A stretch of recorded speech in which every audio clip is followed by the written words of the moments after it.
Karl Marx, Dunia dalam Cengkraman Kelas Sosial. Sophie menatap jalanan kota dari jendela kamarnya. Orang-orang berjalan terburu-buru, beberapa mengenakan pakaian mahal, sementara yang lain tampak lelah setelah seharian bekerja. Ia berpikir, mengapa ada orang yang begitu kaya, sementara yang lain berjuang hanya untuk bertahan hidup? Saat itulah ia melihat amplop di atas mejanya. Kali ini hanya ada 2 kata tertulis di sana, Karl Marx. Dan di bawahnya, sebuah pertanyaan. Siapa yang benar-benar mengendalikan dunia? Sophie mengerutkan kening. Ia tahu Marx adalah nama yang sering dikaitkan dengan komunisme dan revolusi, tetapi apa sebenarnya yang ia katakan tentang dunia? Saat ia mulai membaca, ia menyadari sesuatu yang mengejutkan. Marx tidak hanya berbicara tentang ekonomi, ia berbicara tentang hidup kita semua. Sejarah adalah perjuangan kelas. Karl Marx, seorang filsuf dan ekonom asal Jerman, percaya bahwa sejarah manusia adalah sejarah pertarungan antara kelas-kelas sosial. Dalam setiap zaman, selalu ada 2 kelompok utama. 1.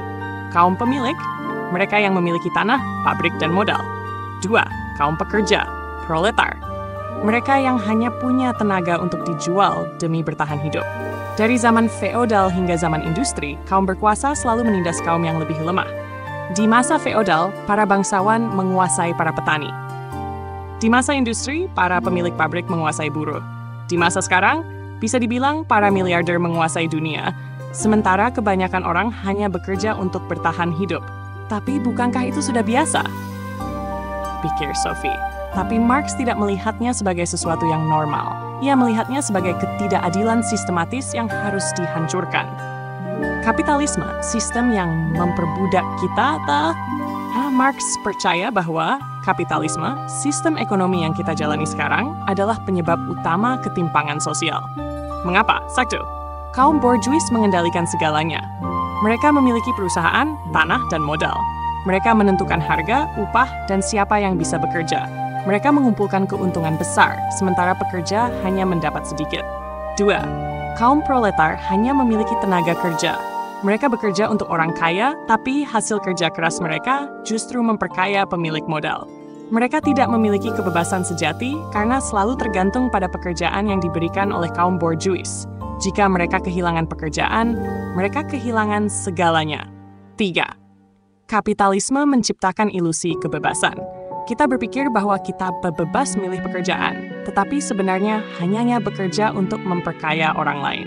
Kita berpikir bahwa kita bisa sukses dengan kerja keras, tetapi sistem ini sudah dibuat untuk menguntungkan segelintir orang. Kita didorong untuk terus membeli barang-barang, tanpa sadar bahwa kita sedang menjadi bagian dari mesin ekonomi yang hanya menguntungkan kaum borjuis. Sophie mulai melihat dunia dengan cara berbeda. Selama ini, ia mengira bahwa bekerja keras adalah kunci sukses. Tapi bagaimana jika sistem ini sudah dibuat agar hanya sedikit orang yang bisa benar-benar sukses? Alienasi. Ketika manusia kehilangan dirinya sendiri.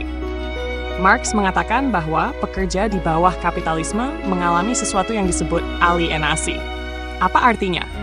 Alienasi terjadi ketika manusia merasa terasing dari dirinya sendiri. 1. Terasing dari pekerjaannya.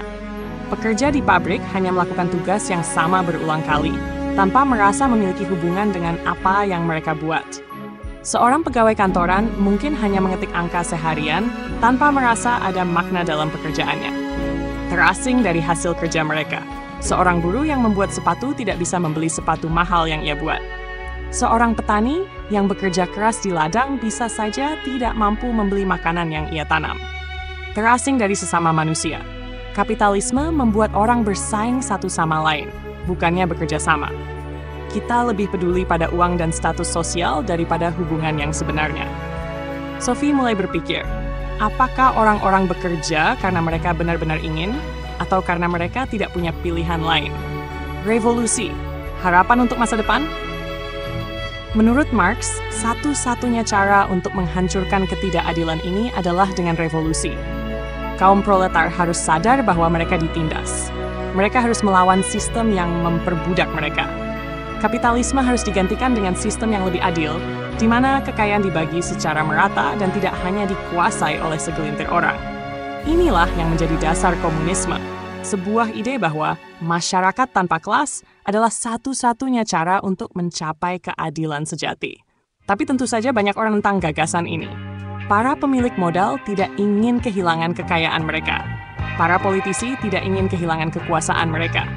Dan bahkan banyak pekerja sendiri yang terlalu takut atau nyaman untuk melawan sistem. Sophie bertanya-tanya, bisakah dunia benar-benar berubah? Atau sistem ini sudah begitu kuat sehingga tidak mungkin dihancurkan?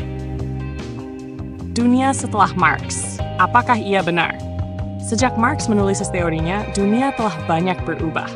Beberapa negara mencoba menerapkan komunisme, tetapi banyak yang berubah menjadi kediktatoran yang justru menindas rakyatnya. Kapitalisme masih mendominasi dunia, tetapi ada banyak kritik terhadap ketidakadilan yang diciptakannya. Banyak pekerja kini memiliki hak yang lebih baik, tetapi kesenjangan antara kaya dan miskin tetap besar. Marx mungkin tidak memiliki semua jawaban, tetapi ia telah membuka mata dunia bahwa sistem ekonomi bukanlah sesuatu yang netral. Ia bisa digunakan untuk menindas atau membebaskan. Sophie menutup amplopnya. Ia tahu bahwa dunia ini penuh ketidakadilan. Tapi kini ia juga tahu bahwa ketidakadilan itu tidak terjadi begitu saja. Ia diciptakan oleh sistem yang dibuat manusia. Dan jika manusia yang menciptakannya, manusia juga bisa mengubahnya. Bagaimana dengan kamu? Pernahkah kamu merasa bahwa dunia ini tidak adil? Pernahkah kamu bertanya-tanya mengapa orang kaya terus bertambah kaya, sementara yang miskin semakin kesulitan? Karl Marx percaya bahwa satu-satunya cara untuk mengubah dunia adalah dengan memahami bagaimana sistem ini bekerja, dan melawannya jika perlu. Apakah menurutmu Marx benar? Atau apakah sistem ini sudah terlalu kuat untuk diubah? Jika kamu menikmati cerita ini dan ingin terus mengikuti perjalanan filsafat Sophie, klik like atau share cerita ini dengan teman-temanmu. Atau subscribe agar kamu tidak ketinggalan kisah berikutnya. Masih banyak pertanyaan besar yang menunggu dijawab.